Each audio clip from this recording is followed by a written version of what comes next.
E quando... Granderson! Já ia te ligar de novo. Granderson! Tá Tava me esquentando, chorando, cara. né, paixão? Tá Mas eu vim com o meu drink, pô. Que drink é esse? Você não gosta de Negroni? Eu acho. Meu é Aquone. Eu sabia que você ia gostar. Não mereço. E aí, cara? E aí, tamo aí, né, cara? Pô, que maravilha de lugar que você me trouxe, hein, mano? Não é bonito essa vista, hein? Porra, maravilhoso, hein? Tô me sentindo, acho que eu não tenho nem roupa pra vir aqui. Rooftop. Rooftop. Vamos, né? Antigamente era laje. É, Laise. Pra Laise. você que... Zona Sul? Quem mora na Tijuca é laje. Lá na Tijuxcão. Saúde. Irmão, Aos te reencontros. ver, hein, cara. Tão Muito raros bom. nessa época, né?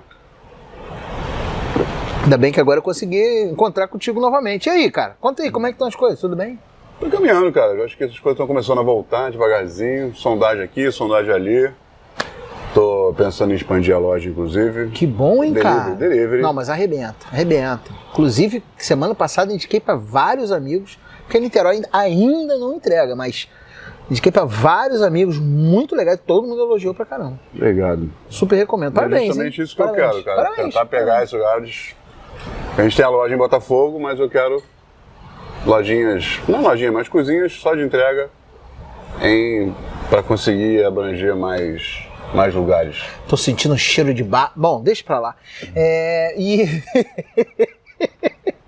Mas aí, cara, mas eu tô vendo que você tá, Pera que porra. eu nem entendi o que você falou. Eu tô sentindo um cheiro de barra, Você tá... Barra de Caraí. De repente, Barra de São João. Mas aí, eu tô vendo aí, atividades na internet, tá bombando, hein, cara? Estamos trabalhando, eu tô com Pimp My Miojo. Cara, Pimp My Miojo é Cavalieri. Cara, Cavalieri, deixa eu falar um negócio pra você. Dá vontade de agarrar aquele ursinho carinhoso, não dá? Eu chamo ele de meu gordinho gostoso. É muito bom, né, cara? Você vê quando ele tá feliz, que ele tem a covinha dele vem pra cima da bochecha. Né? Se eu pudesse, eu botava numa coleira e criava lá em casa, mas eu acho que deve gastar muita ração. Te imagina, bota na gaiola, fica aí você. Não. Quer comer o quê? Tudo. Não, tudo não dá. Muito legal o Pimp My Miojo. Mas eu vendo lá, deixa ele trabalhando com o Tomás, que ele tá... né? Tá bombando. Acho muito legal o negócio do projeto da coxinha. Inauguraram a loja nova, né? Quer dizer, o projeto novo, não é nem loja nova. Eu acho que tem um formato de coxinha, inclusive, você não acha? É surreal. Tom Chicken. Um T. Parece uma criança falando. O que você quer? What do you want, son? Chicken. Você tem que tomar cuidado quando você fala inglês, que é a sua língua nativa, né? O pessoal não sabe que você é americano. Às vezes o pessoal pode achar que você é um Irish perdido por aqui no Rio de Janeiro. Ou que eu sou pedante, que eu não falo. Isso é babaquice, né? Meu irmão veio com a mulher dele pra cá, e a Mandy é americana. E aí, meu irmão levou ela numa lanchonete dessas de... A piada não funciona se eu não falar o nome. Levou ela no McDonald's. Porque ela pediu sanduíche. Aquela lanchonete que ninguém sabe começa com L e termina com Donald's. A gente evita falar a marca quando tá no vídeo. Lógico. A real é essa. Mas levou no McDonald's porque senão a piada não funciona. E que não é piada, na verdade, é real. Ele mas agora se fosse uma piada, já te fudeu tua piada, você tá ligado? O punchline foi pro saco. Foi pro cacete. Levou, tava na fila do caixa, ele queria mostrar pra ela que o McDonald's é muito parecido no mundo inteiro. Então ela tem a memória sensorial de lá, queria mostrar pra ela que não é igual, mas é parecido. Aí chegou assim, ó, você não pode pedir um Big Mac. Você tem que pedir um Big Mac. Ela viu assim, why the hell would I do that? Por que eu faria isso, né? Porque as pessoas falam que assim, por que eles fazem isso? Porque é isso, a regionalização de uma língua estrangeira.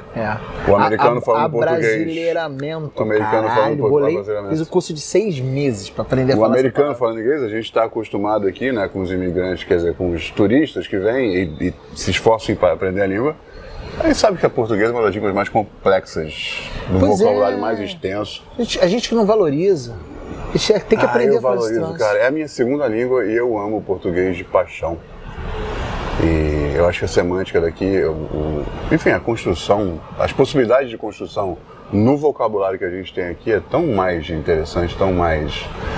Cara, tá escorrendo uma lágrima aqui no canto do olho, foi emocionante esse seu relato. Eu sou contra as reformas ortográficas que vão tirando coisas. Essa última agora, a partir da última reforma ortográfica, a gente faz o quê? Churrasco de linguiça. Linguiça. Eu não consigo, me revolta. Não, é linguiça, é só na Tijuca. Eu acho que você tem que ensinar melhor e não facilitar as coisas. Pela essa última revisão, foi legal, porque algumas coisas, por exemplo, quando você fala Quer que eu faço? Tem que depois vírgula nem, senão não funciona. Então, não adianta você falar quer que eu faço, tem que falar quer que eu faço nem, senão não faz sentido. Ah, sim, aí tem que repetir, olha ela que gosta não sei o que é ela. Ela. Você tem que reforçar o... Não faz isso não. Reforça o sujeito, reforça os advérbios, Isso, entendi. é muito bom. A ênfase vem nisso e não no uso correto da língua. Mas isso vem do... Tá, esquece. Melhor. Melhor. Mas vem cá, deixa eu te fazer uma pergunta. Cara, você veio pra cá e quando é que você começou a se dedicar só à cozinha? Que eu não me lembro. Cara, só a cozinha, a gente tá em 2021. Que você já foi DJ, produtor de eventos, gerente de casa noturna, designer, garoto maroto travesso. Garoto Maroto. Nossa edição, trilha sonora, por favor. Mas a gente vai ter que pagar a música, mas enfim, a gente dá um jeito. Não precisa, a gente cantando. Patrocinadores, você acha que 5 segundos não paga? Não paga, não paga. E tem outra coisa, a gente cantando, a Marrom vai falar assim, Jesus, nunca mais. Tá bonzinho, cara. Melhorou bem. Não, o YouTube vai mandar cortar esse pedaço do vídeo, vai ficar um vão preto. Vai ficar bom sim. Cara, a gente tá em 2021, posso falar que alguma coisa perto de 15 anos. Só na Globo eu tô há 10 anos. Caramba, cara. Fim de julho. Faz muito tempo, né? Fim de julho, acabou de fazer 10 anos que eu tô na Globo, junto com a Ana lá no Mais Você. Comecei com gastronomia, Cara, é muito impressionante como a Ana Maria Braga é resiliente, né? Sim. Você tá lá 10 anos. Não, é de tempo que eu digo na TV. Então. Você achou que fosse. Achei que eu era o problema. Não, então, e ela tá me aturando há 10 anos. Na verdade era, mas aí quando você me olhou com esse jeito eu retrocedi, entendeu? Tô brincando, sacanagem. Mas eu comecei a cozinhar com a minha mãe, cara, quando eu tinha 8 anos. E aí, aprendendo com a minha mãe e com a Conceição, que era a cozinheira dos meus tios-avós, que era onde eu ficava quando voltava do colégio, porque minha mãe perdeu os pais muito cedo para tuberculose. A gente tá falando aí de 30 e da década de final dos anos 40, né? Que a tuberculose levou uma galera aqui. Foi uma pandemia. Infelizmente não conheci meus avós maternos. E nessa casa que eu ficava depois do colégio, a Conceição era a cozinheira da casa e eu aprendi a cozinhar. Então minha mãe me ensinou a ler receita e a Conceição me ensinou a esquecer receita. Bolo com mãozada de farinha. Maneiro, hein, cara? Não, eu tinha lido receita com a minha mãe, eu olhava a Conceição cozinhando. Gosta da sua mãozinha aqui, rapidinho. Essa mãozada? Talvez não funcione. Não, mas, Duas xícaras, mas é que na proporção duas funciona. xícaras? Porque duas 500 mãozadas gramas? dela, duas mãozadas minhas, talvez eu precise colocar mais ovos de repente, numa receita de bolo. Mas eu tinha empáfia de olhar, que minha mãe tinha me ensinado a cozinhar, lendo receita, eu olhava a Conceição cozinhando e falei, isso não vai funcionar nunca. Ela abriu o forno, tirava um bolo funcionando. Aí eu falei, aí como? Ah, não sei, menino, eu jogo aqui, aí eu mexo aqui, quando tá assim, tá bom a massa. Aí eu falei, de novo. E aí eu comecei a ver as texturas. E aí eu comecei a ganhar essa liberdade. Legal, hein? Do Torres. Ela fazia a melhor ambrosia que eu já comi na vida, com o resto de pão amanhecido, cara, surreal. Mas você acha que era a melhor ambrosia que você já comeu na sua vida ou é a sua memória afetiva que faz você acreditar nisso? Eu tenho certeza disso, às vezes mas ela continua sendo a melhor ambrosia Entendi, que eu comi. Talvez por causa disso, inclusive. Porque assim... Porque nada que eu comi depois se aproximou do que a Conceição lógico, aquele pão dormido, isso tudo faz uma puta diferença no resultado final. Aquela padaria, enfim, toda a construção daquilo. E o amor, né? O amor ela da Conceição. Muito de cozinhar. Afinal de contas, surreal. Conceição aqui me tem de regresso. Ruim. Bem ruim. Ou... É pra eu parar minha resposta agora. Não vou falar mais nada, é isso. Não acabou. Não faz não, querido. Faz isso comigo não. Não, e aí comecei a cozinhar muito cedo em casa, e aí o que aconteceu? Colégio, faculdade, sempre tem um X9 no grupo. O Jimmy sabe cozinhar. Sabe cozinhar. E aí nas viagens de geral. serra, nas viagens de praia, Búzios, de Teresópolis, Petrópolis, Itaipava, não sei o quê, sempre eu acabava na cozinha. Isso foi quando? 37, 38? Antes da Segunda Guerra? 38 anos atrás, talvez. Mentira. Eu tinha 12. A matemática, a tabuada vai embora. Deixa eu ver se eu te ajudo. Peraí, supletivo, vai. Joseph Klimber. Lembra de Joseph Klimber? Lembro Joseph muito. Klimber, melhor de da história. Eu assisti aquele vídeo umas 300 vezes, mas não vamos mudar de assunto. E aí com isso, com esse tempo todo que eu passei na cozinha, com família, com amigos, cozinhando, e aí tipo assim, cozinhando, mas muito, né? Viagens com 25, às vezes 40 e poucas pessoas, eu cozinhando, botava a tropa dentro da... Quer que eu faça o almoço? Você vai cortar a cebola, você vai lavar a louça, você vai fazer as compras, você não sei o quê. Ninguém vai pra praia. E não ia, então, cara, todos os meus amigos dessa época são cozinheiros amadores hoje, que inclusive que é legal, uma coisa que a gente vai falar daqui a pouco, cozinheiro amador. Muito. Se liga no gancho que eu acabei de lançar agora. Caralho, até deu uma... Eu não falo nada à toa, amigo. Não, porra, que isso, bolei. Beololei. E disso veio a ideia de abrir o canal no YouTube com os ogros, com a gastronomia, pra Que gente foi lindo. provar para as pessoas que é fácil cozinhar, a ponto de todo mundo não ter mais desculpas para não cozinhar. Porque a gente fantástico. fazia em varandas de hotel, fazia na beira da praia, fazia numa kitnet, fazia numa churrasqueira, pratos elegantes, salmão defumado, salmão com endro, gravlax, enfim, finalizado. Gente, isso é Dá pra bonito, fazer né? um monte de coisa, cara. Assim, Eu acho é tão só um bonito, pouco de boa salmão vontade, Gravilax, o nome de salmão Gravilax. um pouco de fome, um pouco de boa vontade.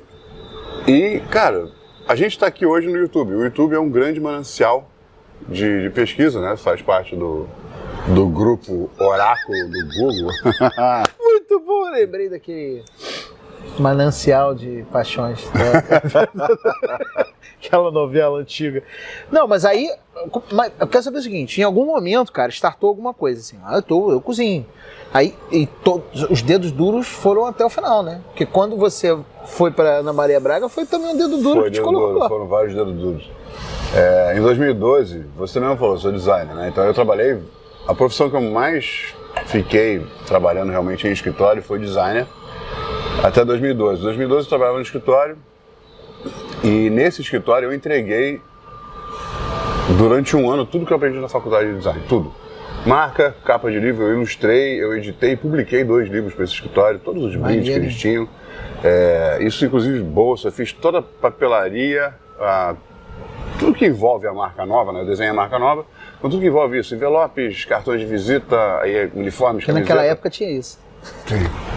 Tem que fazer envelope. Agora não, agora passa tudo tudo por e-mail, né? PDF assinado eletronicamente. Graças a Deus, né? Vamos parar de derrubar a árvore à toa. Exatamente. Meio ambiente. Não é? Tudo de maneira sustentável. Isso aí. E um dia eu estava renderizando os cartazes, que eu fazia um trabalho muito específico para um dos sócios, né? Que ele trabalhava para os grandes estúdios de filme na Califórnia, e ele fazia palestras lá. Então ele levava material, uns cartazes gigantes que eu fazia manipulação de imagem, e isso era muito específico para esse cara. E eu estava mandando realizar que eles tinham um parque gráfico dentro do escritório. Eu não tinha que mandar imprimir nada fora. Era surreal. Isso, coisa linda, hein? Surreal. Eu tive essa sorte de trabalhar, por isso que eu consegui completar tanta coisa lá. E aí eu falei, cara, vou aproveitar que demorava para renderizar e para imprimir, né? Eu falei, cara, vou aproveitar, pegar meu trabalho, vou fotografar, incrementar meu portfólio, porque sabe-se lá até quando eu vou ficar por aqui, porque esse trabalho de designer é um pouco efêmero, né? Cara, eu botei tudo na mesa para fotografar, quando eu olhei o trabalho todo, eu falei, tudo que eu sei tá aqui.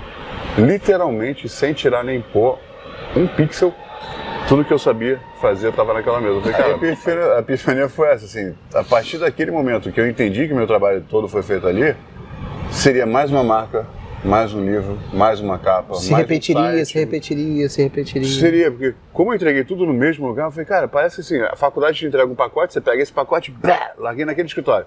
Acabou meu trabalho, eu fechei o ciclo, né? Aí eu falei, cara, tá na hora, e eu já tinha um canal. Essa sensação de que eu precisava manter a cozinha rodando... O Gastronomia já rolava. Já rolava, desde 2009. Caralho, os primórdios do YouTube. O YouTube é de 2006. Sim, somos um dos primeiros canais de gastronomia. Não vou dizer o primeiro, com certeza não, mas a gente construiu um dos primeiros canais de gastronomia e especificamente no modelo que a gente desenvolveu no nicho, de criar, eu acho que a gente até hoje é um dos poucos. Apesar de que a vida não deixou mais mas a gente é isso mesmo. juntar. Porque o nosso medo é isso, assim, como a gente criou o canal e os 4 funcionam muito bem juntos, é divertido, é engraçado, se a gente não conseguir juntar pelo menos 2 de nós, para um ficar alfinetando o outro e funcionar, ou ajudar pelo menos, o canal não faz sentido eu gravar na minha casa, a gente editar. Então esses 2 anos que a gente está vivendo, mais ou menos aí, nessa brincadeira, até porque cada um tem seu trabalho, separado, enfim, a vida acabou afastando um pouco a gente em relação ao tempo. Francisco, cerveja, por favor, Francisco. Francisco vai trazer uma cerveja pra gente. Francisco trabalha aqui. Sabe, aqui no Prod, eu conheço o pessoal, né? É verdade, a gente tá no rooftop do Prod. Do né? aqui na Laise do Prod. Aqui no Prod. Francisco arrebenta aqui. Francisco. E sabe quem arrebenta também? Francisco, o Davidson. O Francisco Davidson. É uma pica. Salute. Obrigado. Esse aqui é o anjo e o demônio. E onde é que eu tava? Você tava falando que teve aquela epifania, viu aquela coisa toda. Ah, sim, não, mas aí Começou a fazer começou menos em 2009 nessa coisa de... Lembra que eu passei a maior parte do meu tempo na vida dentro da cozinha, com família e amigos. E, cara, foi tão bom pra mim, foi tão importante na construção do meu caráter, da minha personalidade, que eu achei, em algum momento eu entendi que eu precisava devolver isso pro mundo, porque me fez muito bem. E eu acho que o mundo precisa... Quando você tem coisas que te façam bem, você precisa botar de volta no mundo, porque você pode ter pego alguma coisa que não era sua. Então fica tudo como emprestado. Eu pego emprestado, devolve, pego emprestado, devolve. Então tudo que acontece de bom comigo, eu tento devolver um pouco, seja uma boa ação, seja um carinho, seja um sorriso, seja qualquer coisa que eu receba, de qualquer maneira que venha, eu sempre tentei devolver. E virou uma necessidade. E aí eu comecei a conversar com o Boris na porta do salão, que era o bar que ele tinha. E ele, puta, eu adorei a ideia, puta, eu tinha uma vontade muito dessa, mas eu não sabia o que era. Eu falei, cara, e aí você conhece as minhas conversas, igual Pimpa Miojo, tudo acaba virando uma história, a conversa vira uma ideia, a ideia vira um projeto e foi. A gente está com o canal no YouTube até hoje, vamos voltar a gravar, a gente sempre tem essa, o Gastronomia vai voltar. Aguarde. Não, tem que voltar. Tem que voltar porque eu acho que faz marcar sentido. um bagulho na O Gastronomia até hoje faz muito sentido, assim, pra mim, porque eu acho que a cozinha talvez seja das universalidades a mais universal, né? Acho que a coisa que mais costura a história da humanidade, costura da gente enquanto humano é a comida. Então, assim, eu super me identifico com a história que você está contando, porque faz todo sentido para mim, na verdade. Na verdade, se você pensar na minha história, faz muito sentido também nesse sentido. Aliás, se a gente parar para pensar nos nossos amigos que se dedicam à cozinha e se dedicam a propagar a cozinha, que é mais inclusive importante amigos que construímos ao longo dessas duas histórias. Exatamente. E eles viraram nossos amigos também pela história deles. E todo mundo tem uma história parecida nesse sentido, dessa coisa da devolução. Eu era para ser advogado. Por um lado, uma memória afetiva. Eu cozinho porque, cara, é importante para mim, porque a melhor parte, o melhor tempo que eu passei, e provavelmente o mais longo, foi com a minha mãe, foi dentro da cozinha. Porque ela criou 2 marmanjos, meu irmão um pouco menor que eu, ou seja, um pouco menos grande. Aí tem 1,92. 1,93, então sim. Nessa brincadeira, ela trabalhava de dia, chegava em casa para cozinhar, e aí cozinhava no final de semana, e ela sempre ficava puta, porque ela levava 5 horas preparando uma refeição, e a gente deglutia em 5 minutos. Eu falei, esse é o melhor elogio que você pode ter, o silêncio e a velocidade com que a comida desaparece de cima da mesa. Eu não preciso ouvir uma palavra. Se isso acontece na minha mesa, na minha versão, vocês não precisam falar nada pra mim. Pois é, e quando volta a comida no prato, a angústia que dá na gente? A gente fala, meu Deus do céu, o cara não gostou. Não, eu volto na mesa. O que houve? Aconteceu alguma coisa? Não, eu não gosto de couve. Não, tudo bem. Justo. Não gostar. Respeito as restrições alimentares, as alergias, mas eu não respeito, desculpa o termo, as frescuras. Hoje, eu não gosto de coentro. Mas então, mas deixa eu te falar uma coisa. Isso é decorrência. Acho que desde os anos 70 também. Mas eu acho que desde os anos 70 a gente está mudando, a velocidade das coisas muda muito, né? Acho que a sociedade está mais rápida e a gente se distanciou da comida. E é isso que faz a gente fazer isso. Já, né? E a gente se distanciou da comida de uma tal maneira que provocou essas distorções, que as pessoas elas não querem experimentar, elas declaram que não gostam. Sem sequer ter provado, sem sequer ter provado, ou sem sequer ter desenvolvido outras possibilidades. Eu acho que não é só a velocidade, é o volume de coisas, de download de informações que você tem possibilidade de fazer o tempo todo. Porque estava conversando com minha mãe outro dia, eu falei, você tem lá os cientistas do século XV. O cara sabia fazer tudo. Eu falei, sim, só tinha 3 coisas para ele saber fazer. Ele tinha um pouco de matemática, ele era ferreiro e cozinhava. Sim, óbvio que ele vai ser mestre na pouca informação de cada uma das 3 ciências que existem. Hoje... Eu estava falando isso, engraçado, eu estava conversando com a minha filha. Hoje é um Google de conhecimento. Eu estava conversando com a minha filha, eu falei, olha só... Cabe, sei lá, 1 milhão de miradores na Google? Quanto mais informação... Pesquisa no Google Mirador. O que é Mirador? E Barça. Mirador e Barça, tá? Então, eu estava conversando isso com a minha filha. Eu falei isso, minha filha adolescente, falei, cara, quanto mais o tempo progride, mais gerações passam, mais vocês vão ser exigidos com mais informações e mais predicados que a gente não precisou ter.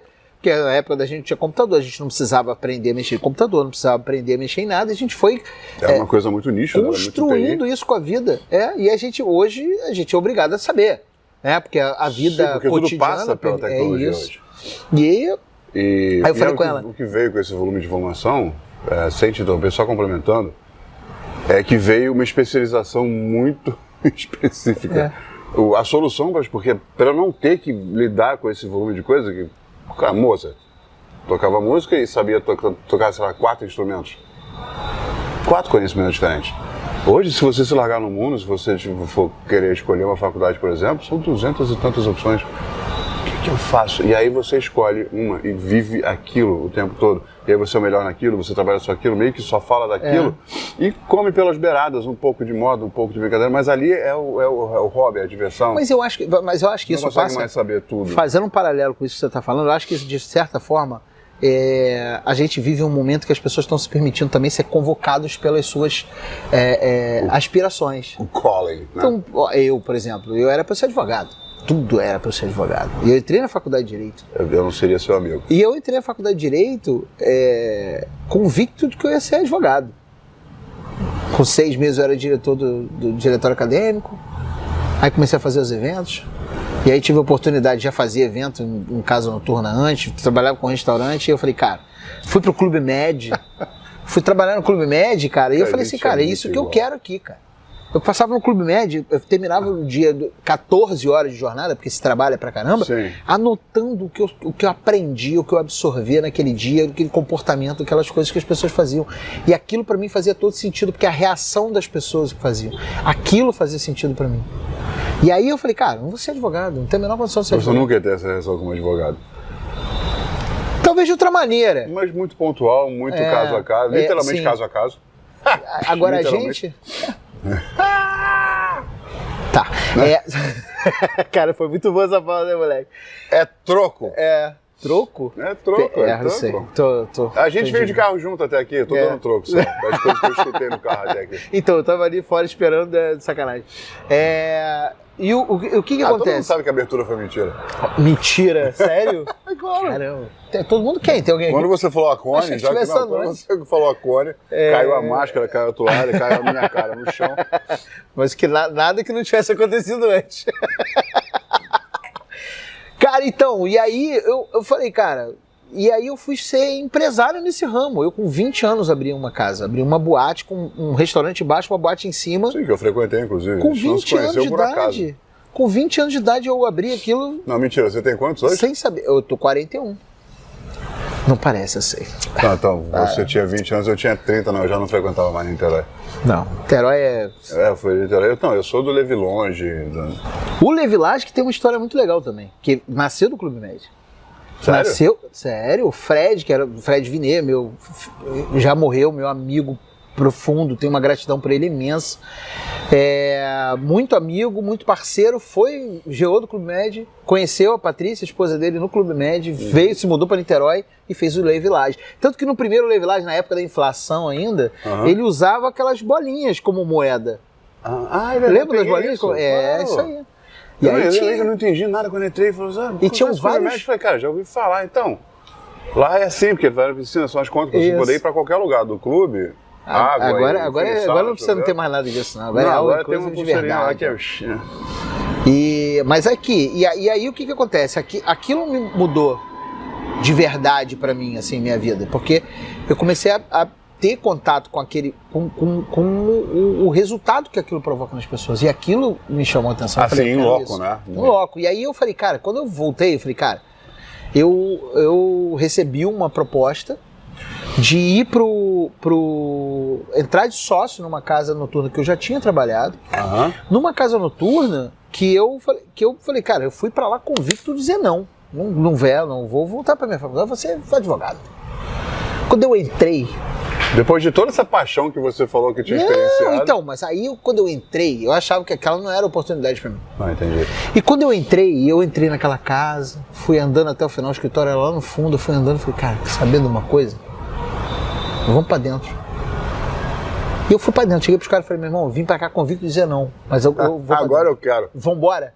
Aí os caras, vão embora. E a gente começou a construir a história do que seria a Tonteria, que foi o meu primeiro empreendimento de gastronomia naquele esquema. Vambora, vamos pra dentro. E aí, cara, foi uma loucura, porque eu abri um restaurante, eu tinha 20 anos. Quem fez meu primeiro cardápio foi o Bruno Marasco, porque eu ainda, nesse momento, apesar de sempre gostar de cozinhar, sempre ver e ter as minhas memórias afetivas de infância todas são dentro da cozinha. Sim. Com a minha mãe, com a Lourdes que, cuidou de mim e do meu irmão a vida inteira. Minha mãe, cara, minha mãe nasceu no sertão do Rio Grande do Norte, Patu, sertão do Rio Grande do Norte.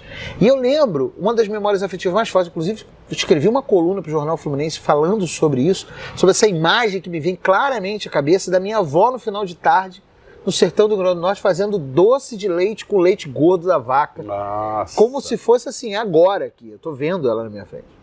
Eu falo, nossa, eu tive o prazer de fazer isso uma vez, cara, é surreal. É, bizarro. 7 horas cozinhando aquele negócio. Não, e ela ficava, e começava de manhã, porque...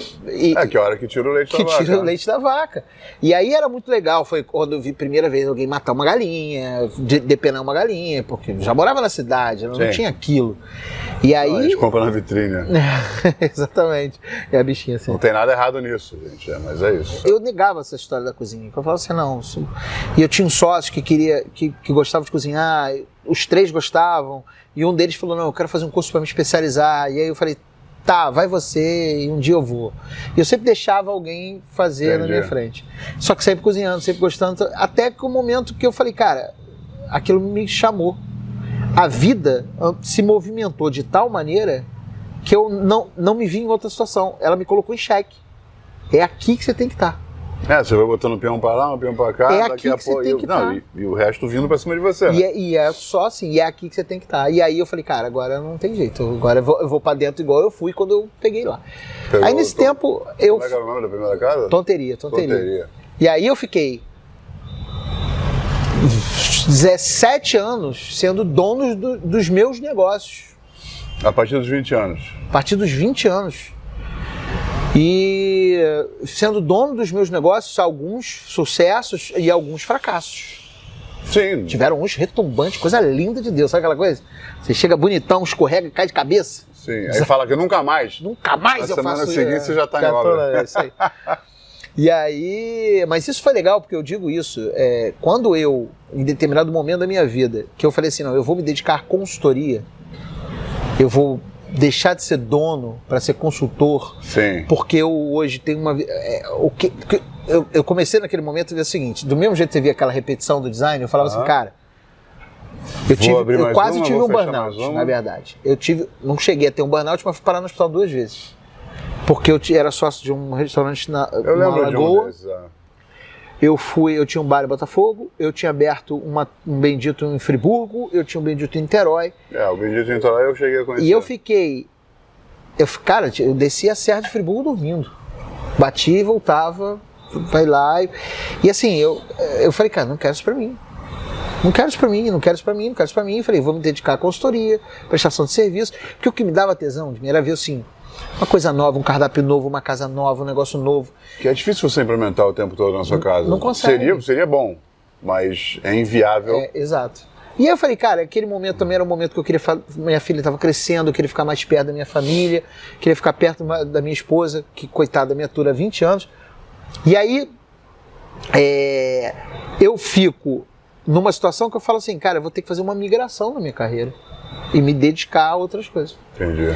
E aí eu comecei a me dedicar à consultoria até o momento que eu falei assim, cara, faz tanto sentido isso para mim que eu quero passar isso para as pessoas. Eu comecei a dar aula, comecei a me especializar, voltei para a faculdade fazer minha terceira faculdade. A gente é muito igual, né, cara? E aí, essa coisa louca até que me colocou numa situação que eu falei assim, cara, eu preciso eu preciso fazer com que as pessoas entendam o significado que a comida tem na vida delas. Sim. Inclusive, cara, se você olhar o trabalho do Michael Pollan, na série que ele fala, ele, na verdade, ele é antropólogo, sociólogo, ele usa a comida como ponto focal da pesquisa dele do comportamento humano. E ele entendeu durante a pesquisa dele que a gente tem esse afastamento há gerações. Porque se você juntar todos os fatores, o trabalho intensificando, o desenvolvimento tecnológico, a comunicação migrando para a tecnologia, que a gente acabou de falar, Isso tudo foi afastando as pessoas delas mesmas e naturalmente migrando para um trabalho, para uma coisa mais intensa dessas relações superficiais, artificiais até. E aí vamos à arquitetura com imóveis menores, cozinhas cada vez menores, as pessoas foram sendo expulsas da cozinha. E a cozinha, que era o ponto central da casa, deixou de ser metrópole, porque na verdade, se você for para o interior, nada mudou. Nada mudou. Na verdade, parece que as casas são construídas em volta da cozinha. Não, o dono bota a cozinha, eu quero um quadrado aqui de 48 metros quadrados. Aqui é a cozinha, você pode construir o resto da casa à volta dela, lá para frente, por lá, não sei o quê. E as pessoas entram pela cozinha na fazenda. Só se abre a porta da frente em dia de festa. E olha lá. E para receber, enfim, celebridades. Deixa eu te contar uma peculiaridade que eu lembro muito da fazenda da minha avó. Peculiaridade. Minha avó, sabe o que ela fazia? No sertão do Rio Grande do Norte, amigo, não tinha. Era um satélite. E tinha uma televisão na fazenda que era na sala da minha avó. Sim. Então o que fazia? 7 horas da noite, todos os colonos da fazenda iam para a sede para assistir a novela. Minha avó sentada numa cadeira de balanço, de frente para a televisão, assistia a televisão e as janelas lotadas, as crianças sentadas no pé dela, todo mundo lá para assistir as novelas. A vida parava para assistir as novelas. Naquele momento. Para ter aquela coisa. Porque tudo ali é motivo de comunhão, né? Mas é o que a comida faz com a gente. E aí é nesse ponto que eu quero chegar. Porque eu acho assim, o que faz todo sentido é que o único fio que costura a história da humanidade inteiro é a comida. A gente, aliás, é sociedade por causa da comida. Eu tava vendo esses dias... Por causa do fogo, né? Que foi o que permitiu a gente cozinhar, que virou a caça virou o quê? Comida. Mas não aí virou só alimento, virou comida. O Neandertal, na verdade, ele era mais forte e maior que a gente, que o Homo sapiens. E ele só não se... A gente conseguiu se perpetuar porque, além da gente conseguir fazer o desenvolvimento melhor da nossa comida e se aglutinar para conseguir comer melhor, a gente desenvolveu o cérebro porque a gente é fofoqueiro. Você sabia disso? Não sabia disso, não? Sabe? Que a gente é fofoqueiro. Porque a gente contava informação um pro outro, porque a gente ficava compartilhando informação. Entendeu? Eu fico imaginando lá, pré-história, aí veio o Nelson Rubens, ok. Eu ia de novo, eu ia falar tecnicamente da coisa. Mas enfim, o alimento, a proteína cozida, ela faz muito mais bem pra gente do que a proteína crua. Com certeza. Na quantidade que a gente comia naquela época. Porque a gente tá falando de uma época que só se fazia uma refeição por dia quando fazia. Que é a tal da dieta do guerreiro, quando que hoje existe a dieta paleo, fala da dieta do guerreiro. Porque, cara, quando alguém conseguia caçar um animal daqueles que tinha, que a tribo dividia aquilo e acabou, era aquele alimento, até conseguir caçar. Não tinha plantação, ninguém comia folha, não sabia o que, porque o cara comia uma folha aqui e caía ali. Não vamos comer nada de planta, porque pode matar. Quando começaram, o fogo não só protegeu, como deu o calor. No inverno, então, cara, a gente já dá pra ficar aqui, não precisa mais ficar andando, atravessando continentes com 300 pessoas. A gente virou sedentário, não no sentido ruim, no sentido de ficar plantado no lugar, e começou as vilas, as plantações, a criação dos animais. E aí você tá falando disso, eu tô lembrando da abertura de Big Bang Theory. É exatamente isso, cara, porque a história da humanidade, ela vai até o fogo, e começa do fogo para frente. Na minha cabeça, o grande divisor da história é antes do fogo e depois do fogo. E tem gente que ainda come fofura, Jimmy. Entre outras coisas. Nada contra fofura. Mas assim, e aí comecei a fazer um sentido para mim, do mesmo jeito que fez para você quando você fez o Agroastronomia, começou a fazer um sentido para mim que eu precisava fazer isso. Eu comecei a produzir alguns conteúdos, nada demais, mas e me interessei muito, voltei para academia, fui fazer a minha 3ª faculdade, fiz 2 pós. Nossa, achei que você estava falando de CrossFit. Não, CrossFit eu parei. Academia, né? Voltou para a escola? Para a escola. Voltei para a escola, voltei mesmo, para o banco da escola. São de gente muito mais nova para entender isso também. E é impressionante como é que a gente evolui e a gente acaba voltando. Porque hoje a gente tem um trabalho muito bonito feito por muitos pesquisadores da nossa área, com as punks, com isso, com aquilo. E as pessoas não pararam de aprender a fazer arroz, feijão, não sabiam fazer mais. Que é o perigo da especialização em certos pontos. Né? Não, todo mundo quer fazer hambúrguer. Não, e todo mundo quer novidade. Ou então, quando encontra uma grande paixão, que na verdade que ele acha que é a paixão do mundo, ele fala, é isso que eu vou fazer para vender. Essa é a solução da minha vida. Agora a gente começou quando começou a febre dos trucks aqui, chegou um ponto, abriu muito truck de tudo, de crepe, de Acabei de ver um kebab, documentário, a febre dos trucks. de kebab, enfim, a gente viu um monte de coisa, até de pão de queijo, com sanduíche de porco desfiado, assim, cara, Campo de São Bento, Rota Gourmet Festival, tá aí pra provar a variedade que tinha. Mas chegou num ponto que o truck virou uma solução e nisso o hambúrguer era a subsolução da coisa. De cada 10 trucks novos que apareciam, 11 eram de hambúrguer. E aí veio o curador de eventos, os caras, meu hambúrguer é diferente de todo mundo. Fala, que maravilha, me manda o seu cardápio. Cogumelo neozelandês escolhido pelas feiras. Nenhuma. Eu devolvi o que eu tava. Desculpa, cara, o seu cardápio é igual de todo mundo, eu não posso trabalhar com Deus, mas eu te coloquei na fila porque a gente tá fazendo rodízio de trucks. Recebi um e-mail de você, isso é um absurdo, não sei o quê. Aí eu já tinha separado, eu mandava 6 cardápios de outros trucks igual, não mudava nem a ordem das montagens. Cheeseburger, maionese diário disso, aí óleo de leite e cebola caramelizada com açúcar, sem açúcar, queijo cheddar, que não é cheddar. Que queijo amarelo, né? Cheddar. Cheddar. Que o americano chama de American Cheese. O cheddar na Inglaterra e nos Estados Unidos são queijos curados, bacanas, feitos de leite cru, como todos os nossos queijos mineiros. Mas ainda, tem alguns queijos aí no Brasil que usam essa técnica que pode ser chamada de cheddar. Né? Sim. Mas é muito mais legal, né, a gente valorizar o que a gente tem, né, cara? A gente tem uma opção de coisa tão legal aqui. A gente tem coisas, cara, vai só interromper rapidinho, porque eu preciso falar desse cara. Túlio Madureira é hoje o presidente da Associação de Queijeiros Artesanais do Brasil. E ele é da região do Cerro, de Minas Gerais. Ele, por algum motivo qualquer, resolveu, cara, vamos aprender a fazer queijo. Ele foi para a França e estudou a fazer queijo. E voltou para o Brasil, para a região da fazenda, mora numa fazenda até hoje, desenvolveu o queijo. O gado que ele tem lá é o Gir, que ele chama. Gir. Né? E ele usa o leite desse gado para fazer, trouxe aquele conhecimento todo, descobriu que o mesmo ácaro que existe na França, que produz que faz parte da fermentação e da constituição daquele queijo francês, existia aqui. Por acaso, o mesmo ácaro, ou da mesma família. E aí ele fez um queijo, muito parecido, levou de volta. Na primeira competição que ele foi, medalha de prata. Com o primeiro queijo que ele fez. Pô, e por causa do ácaro. Vocês ficam procurando queijo fora do país. Não estou dizendo que os queijos fora do país não são bons, não. Pelo contrário, Montreal são bons pra cacete. Kobe, adoro. Se você for, quem tiver a oportunidade de ir em Wisconsin, nos Estados Unidos, cara, é a terra do queijo. É o paraíso do queijo, é maravilhoso. Mas, cara, eu acho que a gente precisa valorizar o que tem aqui, não por ser daqui, é porque é foda. Eu acho que a gente tem que valorizar a memória que a comida traz pra gente também. Então, por que eu tô contando isso pra você? Mas as pessoas se afastaram da cozinha das 5, 6, 7 gerações. Pois é, mas aí a gente... Vamos construir essa memória. O trabalho dessa nossa geração é isso. É um trabalho de fazer com que as pessoas voltarem a ter intimidade com a comida. Foi aí que eu inventei o podcast. Lembrando que... Podcast. Eu fiz um podcast, cara, 2 anos atrás. Comecei com essa loucura. Comecei pra todo mundo, vamos fazer um podcast? Você é maluco? 2 anos? 2 anos, vai fazer 2 anos agora, daqui a pouco.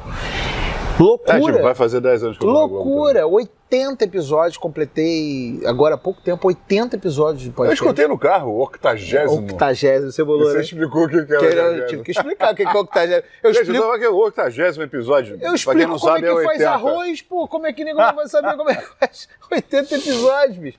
E se aí... você não gostou disso, escreva, por favor, aqui nos comentários. Não, se você gostou também, escreva nos comentários. Claro, óbvio.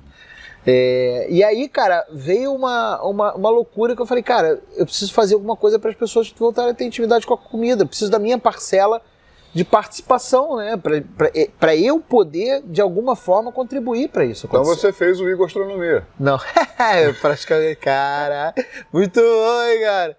Eu fiz o Manual do Cozinheiro Amador, que eu falei, cara, eu vou fazer um podcast com formato muito bom, né? Eu fiz um formato diferente, porque todo mundo queria fazer aqueles podcasts longos, de conversas densas, umas coisas assim. E eu falei, não, eu vou fazer um podcast de 10 a 12 minutos ensinando a fazer um negócio muito simples. Aqueles podcasts...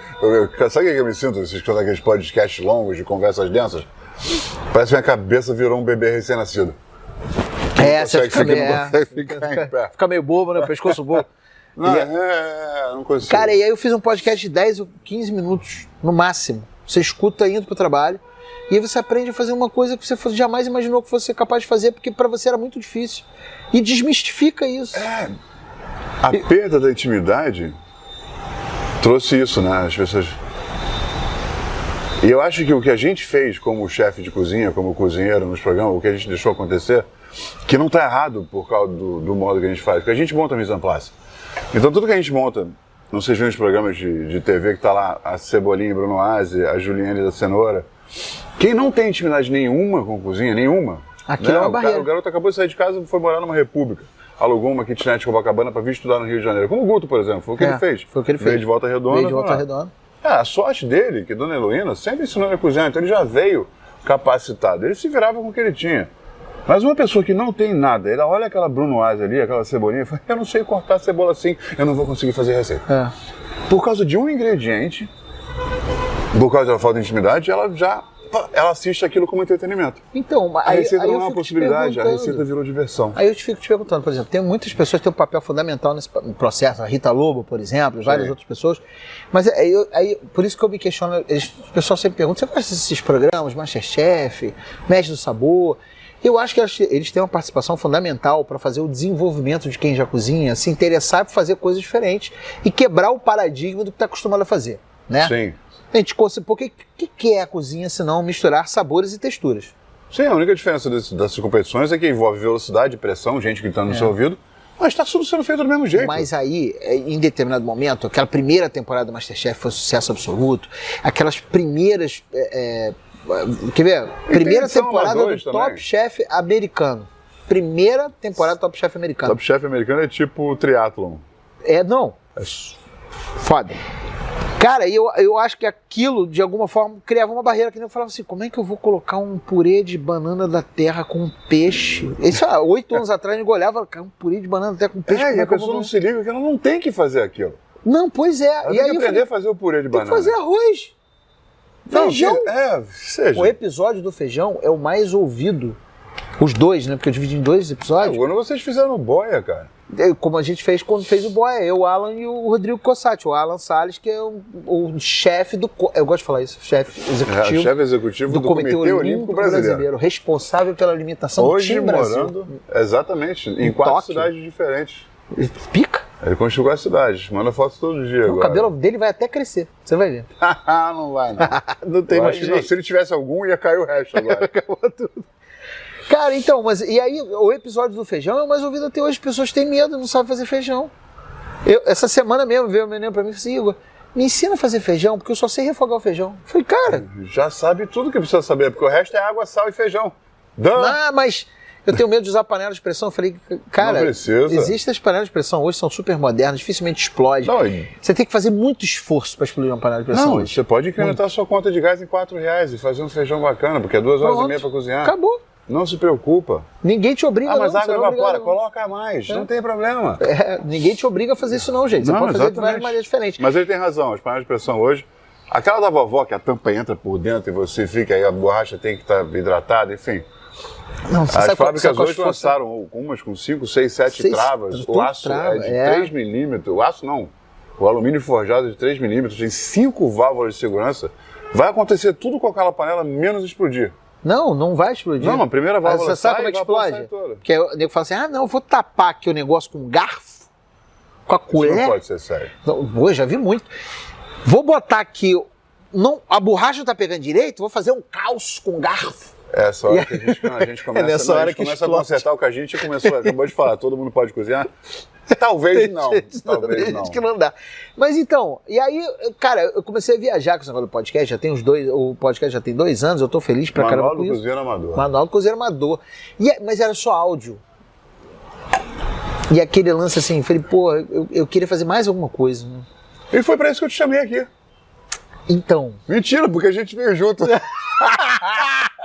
Eu acho o seguinte, bicho, a gente precisa ajudar esse povo a entender. O que acontece? Precisa. A gente passou por uma fase que as pessoas precisavam ver. Aí eles começaram a ver, começou a se popularizar a comida de forma assim, não é mais uma coisa feminina, não é mais uma coisa só. Então assim, a comida voltou a ser... não é açougue, não é faca, não é aquele show de horrores que a gente vê em muitos filmes, não é aquela coisa do Masterchef, enfim. Não é aquele peixe de gelatina dos anos 80, aquilo é horrível. E aí, acho que esse momento a gente já passou. Aí a gente foi para um novo momento, que é o seguinte, as pessoas se interessaram em ir para a cozinha. E foram. E estão indo. E estão se esforçando, querendo fazer um negócio, fazer um negócio diferente. E aí elas começaram a ter dificuldade de entender o significado das coisas e entender a diferença do que é um cozinheiro que é profissional, qual é a diferença do cozinheiro profissional com o cozinheiro amador, porque eu ainda discuto isso até hoje, do cara que vira para mim e fala assim, não, eu sou excelente cozinheiro na minha casa, excelente, vou abrir meu restaurante, porque eu sei exatamente o que eu tenho que fazer. Sim, e você sabe onde ele vai estar daqui a 6 meses, talvez 3, 2. Não vai pra lugar nenhum, só Se vai alguém fala pra você que você faz uma boa feijoada e você deveria abrir um restaurante, bata nessa pessoa. Pescotapa resolve tudo. Não é, hoje, não, ainda mais com o nível mas chama a gente pra comer sua feijoada, por favor. Não, com o nível de profissionalismo que a gente tem hoje, cara, o cara tem que entender que todas as nuances relacionadas a isso são muito grandes. E aí a gente começa a entrar numa nova era. Numa era em que as pessoas querem entender como é que funciona o bastidor, o porquê das coisas. Por que eu vou fazer o purê de batata, de banana da terra com um peixe? Por que eu vou misturar um elemento doce com salgado, com azedo, por que eu vou só a banana na brasa antes de fazer o purê? Por que eu não posso botar nada? Por que eu vou cozinhar no leite? Por que eu vou usar o leite de coco?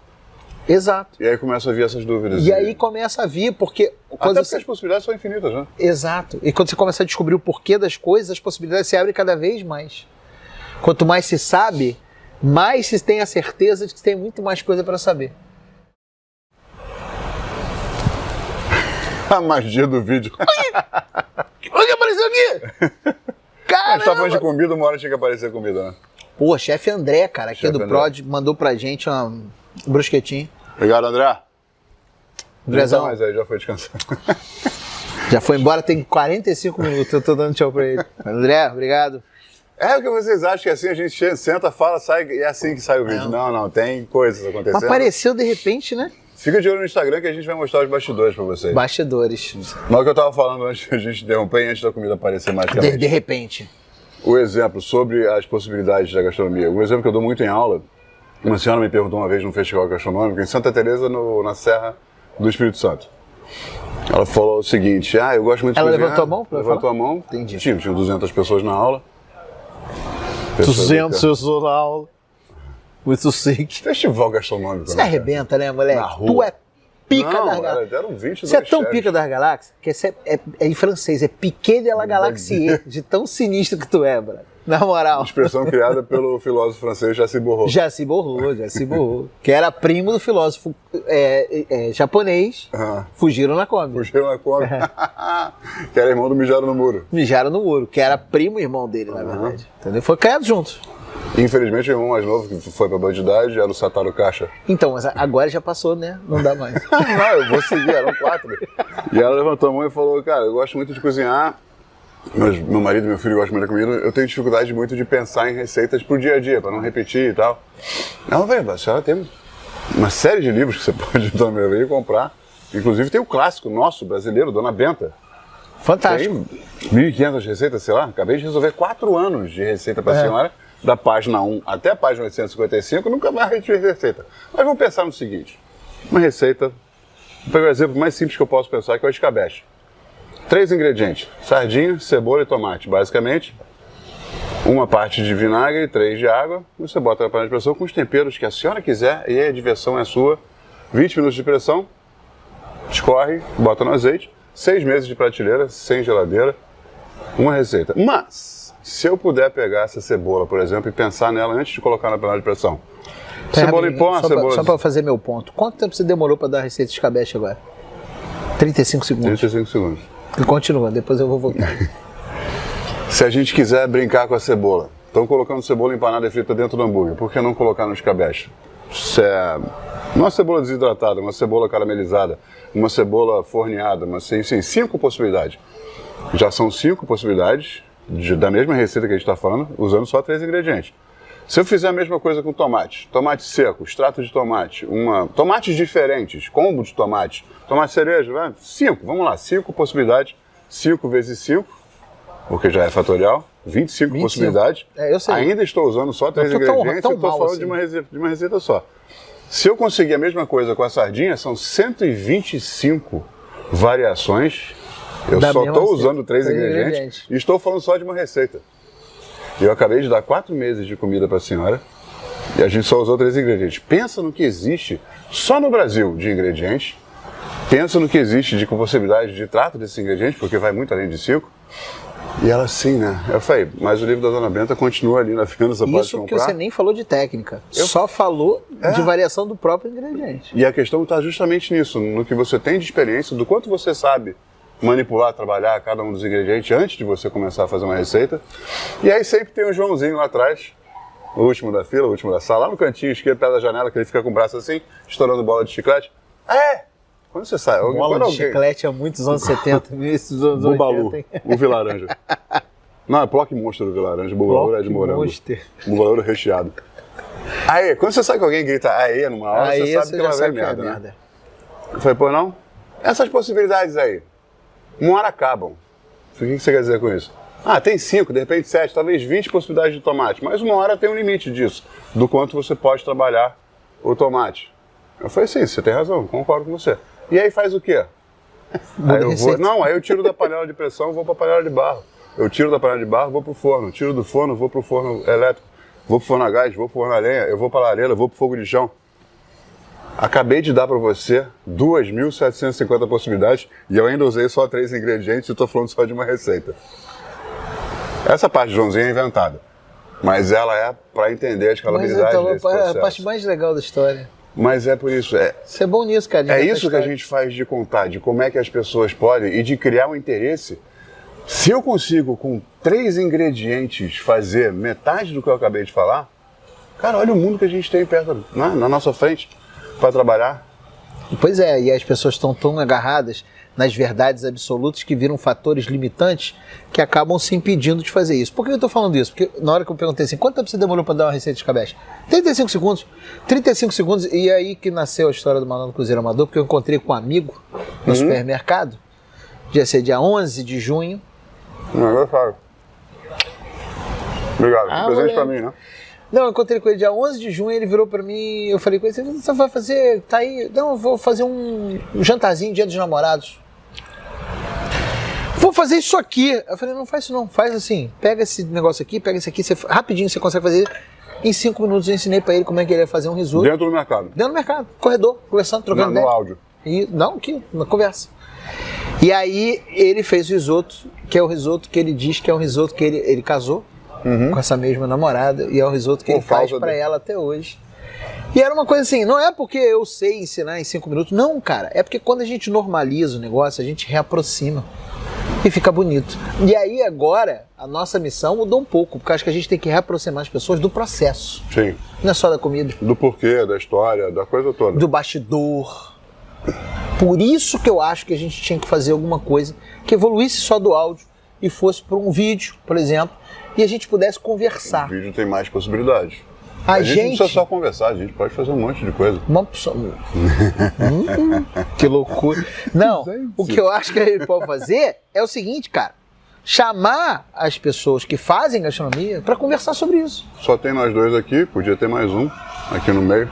É mais um pra gente trollar também. Cara, muito bom trollar os outros. É mais um pra trazer cerveja pra gente beber. Então, eu acho isso. A gente pode convidar as pessoas, inclusive as pessoas que tragam cerveja.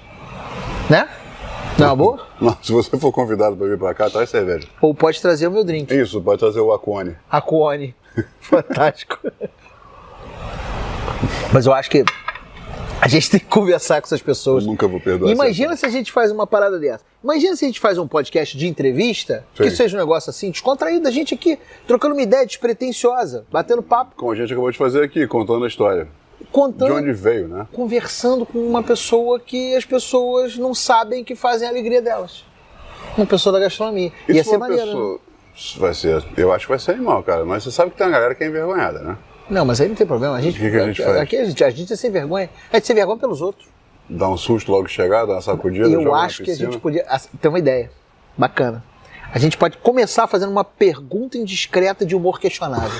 Que a gente acaba com o cara, brother. A gente começa assim, uma pergunta indiscreta de humor questionável, brother. A gente acaba com o cara, sacou? E aí a gente traz à tona o que o cara tem de pior, que a gente começa assim, brother. O cara fica à vontade, faz o que quiser. O cara ou a mina fica à vontade, falando o que quiser. O que tu acha?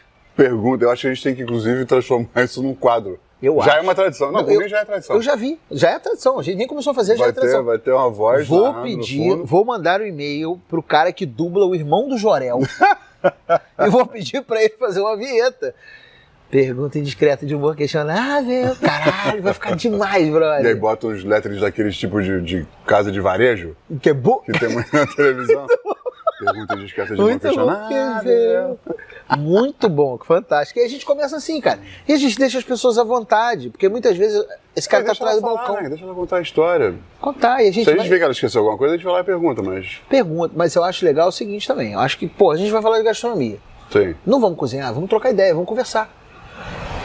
E se A gente pode cozinhar também. Também. A gente Não precisa pode ser pedir sempre. receita. Não precisa ser sempre. Pode pedir receita. Vamos pedir receita pra esse povo? Adoro pedir receita pros outros. Mas esse é o vídeo de papo, a gente pode... Eu já pensei na sacanagem também. Quando ele começar a dar receita, a gente corta o vídeo ali. E deixa o vídeo da receita. Deixa a receita para um vídeo separado. Mó corta foda da história.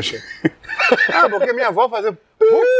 Caralho, E aí a muito gente bom, mano. joga. Muito bom. Adorei isso. Aí a gente joga a receita no vídeo, faz uma playlist só de receitas. Isso. Pra separar. Até pra vocês poderem encontrar os vídeos onde eles estão, né? Imagina, o cara Você vai lá gostou dar uma dessa receita. ideia? Cara, escreve Sabe aqui o que embaixo que eu fazer, acho né? legal. Tem que construir Aproveitando, com a gente. curte esse vídeo, assina o canal, deixa seu comentário abaixo, porque isso ajuda muito a gente. E aí você também tem que saber o que vai vir por aí. Então, se você não assinar o canal, Você nunca vai saber. você não vai saber. Tem um negócio do sininho, balança o sininho. Você não sei onde é que tá o sininho hoje, mas tá aqui embaixo em algum lugar. Balança. Balanga, Belém, dá uma balangada Belém, nesse Belém. sininho aí. Dá uma balangada nesse sininho aí. Dá uma ou tá aqui, balangada. ou tá aqui, não sei onde é que ele tá. Balanga meu sininho aí, irmão. Porra. Aí o que a gente pode fazer? Balança o sininho, mimosa! Mas, ó, Vamos muito- chamar de badalo? Você, Não, tem um aperta nome, o badalo. Guizo. Guizo. Guizo é do... Guizo não, não é aquele redondinho que tem Não, aquele é o oito? Gizmo, que é o... Não, Gizmo é o aquele do filme. Do filme que multiplicava. Como é que era o Sim, nome que você daquele? joga água e... Como é que era o nome daqui? Não lembro? Gremlins. Gremlins. Eu tava bebendo. Eu tava ocupado. Gremlins. Você lembrou? Gremlins, claro que eu lembro. Da sua época, né, cara? Você é um cara... Eu vi no cinema. Nossa! E quem me chama de Nossa. cringe, por favor, passe o endereço pra eu encontrar com você e reclamar pessoalmente. Irmão, cringe é furadaça. Não vou levar comida. Você não entende o significado do que significa a significância de cringe. Eu não vou entrar nesse assunto, mas assim, eu tô chamando essa geração nova de XPTO. Entendam como quiserem. Deixa pra lá, hashtag, tipo- ponto, pergunta, questionário, Bem! Mas aí eu acho que legal, que a gente pede uma receita, mas tem que ser de surpresa. A gente não pode combinar antes com o convidado. A gente pode Não, chegar não pro pode. cara, meu irmão, faça uma receitinha. Pra ter essa essência, entendeu? Justamente das pessoas poderem chegar e falar assim, porra, tinha uma receita que eu adoro, tem uma receita que eu adoro. De fazer banana amassada com aveia no micro-ondas, com mel e pimenta do reino. Caralho, acabei de inventar essa. Pimenta do reino. Merda que eu vou ter que fazer essa porra pra ver se fica bom. Caralho, vamos, pimenta branca deve ficar melhor. Porque até o mel e o liquidificador tá tudo ok, mas pimenta do reino... Cara, é o realçador, né? Vamos ver. Então, mas eu acho assim, tem que ser gente que seja personagem. Não precisa ser famoso, o cara não precisa ser uma celebridade, mas o cara tem que ser um cara que faça a gastronomia acontecer. Cavalieri, tá comigo no Pipa Miojo. Cavalieri maneiro pra caralho. Por quê? Porque é um cara que vai dar uma visão diferente. O cara era jornalista, Ele é muito parecido com a gente, Muito até legal. nisso, né, cara? Jornalista, ele era jornalista esportivo, inclusive o nick dele no Instagram ainda é Gastro Gosta do esporte. que é onde ele veio, se apaixonou por gastronomia, começou a escrever sobre, tanto Há em revista relatos quanto que ele em se jornal. apaixonou pelo Yasser. Rafael Cavalieri. Quem é que não se apaixona pelo Yasser? Não, muita gente. O Yasser tem uma sensualidade careca, uma coisa incrível. Mas eu acho que o Mas Rafael não vai, né? Cavalieri é um excelente convidado. Aliás, o Yasser também é um excelente convidado, a gente podia botar nessa Nós lista. temos dois. Se o Alan estivesse aqui, mas tá em Tóquio, não vamos conseguir fazer, por enquanto, até ele voltar. Mas assim, Eu tem acho que muita remoto gente não vale a legal. pena, né? Eu acho que tudo que a gente falou de juntar gente e tal, eu acho que esse projeto, essas entrevistas tem que ser aqui. O Alan falou que quando acabar a Copa ele vai lá pra encontrar com a Vanessa vai, e volta pro Brasil em algum momento. A gente cata ele nessa Cata volta ele, pro Brasil né? e faz. Cata ele nessa volta. Pô, ficou sensual esse negócio de catar.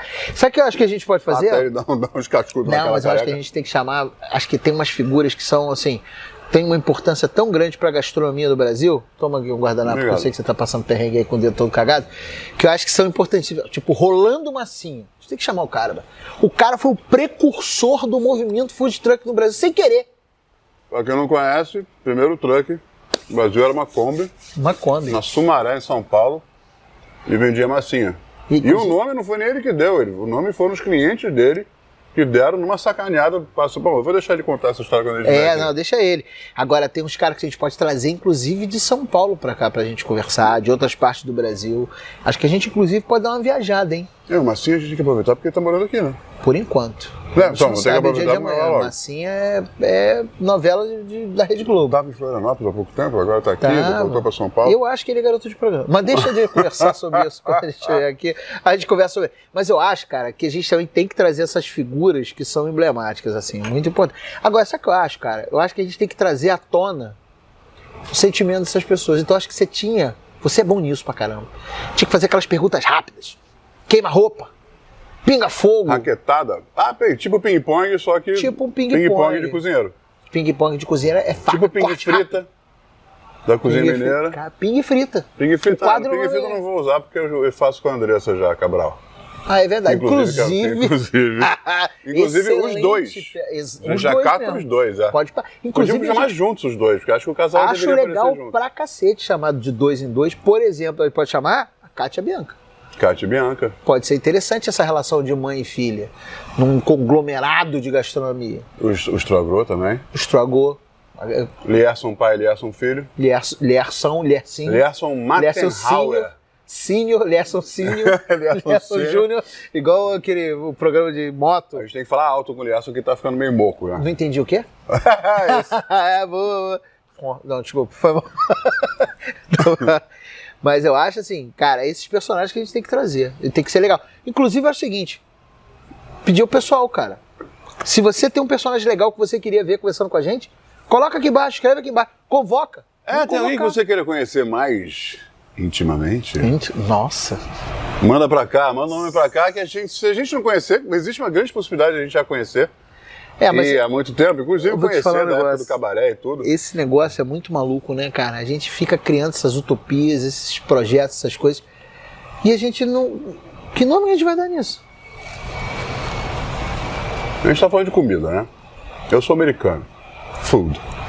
E você falou de utopia. Foodtopia. Foodtopia. Ninguém que te conhece jamais imaginaria que você usaria isso. Mas... Vamos botar um BR só pra dar um... Pra fincar a bandeira do território nacional. Até porque lá fora também deve ter um Foodtopia da vida. Provavelmente tem, Foodtopia. Mas olha só, eu acho que a gente vai estar em vídeo, eu faço questão da gente colocar áudio. Vamos estar em todos os agregadores de áudio. Todos! Eu adoro isso. No agregador de áudio. Alguém inventou isso. É bom que a gente se isenta de falar a marca. Não, você pode ter aquele agregador de áudio que é azulzinho, ou agregador de áudio que é verdinho e preto. O que é amarelo e preto. Né? Tem um que é laranjinha, tem um que é... Pô, são os agregadores de áudio. Todos. Tem um que é uma fruta mordida. Uma fruta mordida, tem esse também. Coincidência, né, bicho? Eu já vi essa fruta mordida em absoluto lugar. Mas então, aqui. A fruta mordida aqui. Mas eu acho, cara, a gente tem que fazer isso amanhã. Foodtopia BR. Foodtopia BR. Bora? Bora. Vem com a gente. Assista o Badal. Balanga o sininho aqui. Curte esse vídeo, assina esse canal. Segue Igor Maurício Barreto e Jimmy Ogo no Instagram, por favor. E óbvio que eventualmente segue o Foodtopia BR no Instagram. A gente vai ter Instagram também. Foodtopia BR no Instagram também, por favor. E em todas as redes sociais. A gente vai estar com o mesmo nome em todas elas. Vamos fazer um dancinha de TikTok? Não. Eu sabia que ele não ia querer fazer. Não, eu ia ignorar, mas não tá muito perto de mim. Muito bom, hein, cara. Eu vou fazer você dançar. E fica de olho porque tem muita coisa. Então, se você conhece alguém que você quer conhecer mais sobre a vida dele, porque já viu que a gente fala a caralho, e a gente pergunta pra caralho. Então, bota o nome aí embaixo nos comentários, a gente faz. Se a gente não conhecer já, a gente vai dar um jeito de se aproximar. Quem sabe a gente não conhece? Cara, eu e você, a gente conhece chefes e cozinheiros no Brasil inteiro. Não, tô falando o seguinte, quem sabe a gente conhece pessoas novas?